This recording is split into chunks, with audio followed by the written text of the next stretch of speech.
When my 5-year-old daughter and I are together, someone inevitably remarks on how similar we look. "She could be your twin," they gush, smiling.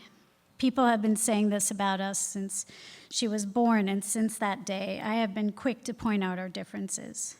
Sydney's hair is lighter and less curly than mine, her complexion fairer, more like her father's. But this morning, as I watch her practicing her ballet steps through the foggy shower door, it is undeniable that she's the spitting image of me, and my heart sinks into my stomach. It's not that I don't want her to look like me. My fear is that because she looks like me, and even sounds like I did when I was a kid, she will be like me on a molecular level. When I was 6 years old, my mother died of breast cancer. This after having a bilateral mastectomy along with other equally terrible cancer-fighting treatments. And now, 35 years later, I am faced with a similar diagnosis. Having my breasts removed because of disease has always seemed so barbaric, an affront not just to my body, but to the core of my femininity. My entire life, I have feared and dreaded cancer. While it hasn't always been at the forefront of my thoughts, it has always been with me, cowardly hiding in the deep recesses of my mind, until now.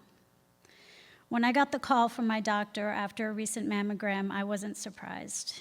It's here, I thought. I'm lucky. The doctor found it early and my prognosis is good, but just like my mother, I will lose both breasts. I'm consumed by worry. I worry about all of the usual things that a person in my position would: my children, my husband, the housework. Then, of course, I think about how my body will be forever changed after the mastectomies. What will my new breasts look and feel like? What will my husband think of my scarred and altered body? Most of all, what will Sydney's path be?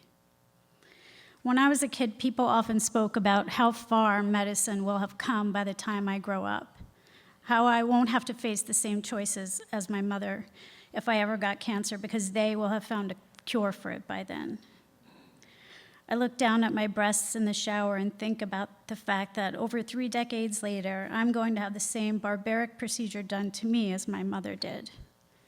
They still haven't found a better way to deal with this, and at this moment, it's nearly impossible for me to think about Sydney and not fear that they still may not have found a better way to deal with this 3 decades from now. I know that I'm not my mother, and though we may look alike, my daughter is not me. I know this, and I force myself to remember that truth. I cling desperately to the fact that just because Sydney may look like a carbon copy of me, on a molecular level, we are not the same. She has her own unique DNA, part from me and part from her father. Our matching freckles don't necessarily mean that we have the same roadmap in life. I take a deep breath and try to let go of the anxiety, fear, and guilt that I feel for possibly passing along this destiny to my daughter. For better or worse, she will have her own struggles, and I try to take solace in that. I continue to watch Sydney through the shower door as she leaps confidently into the air, making up dance steps as she goes along. She loses her balance and falls, and when I step out of the shower to help her up, she looks at me and smiles, a completely unself-conscious and happy smile, which looks just like mine when I was her age.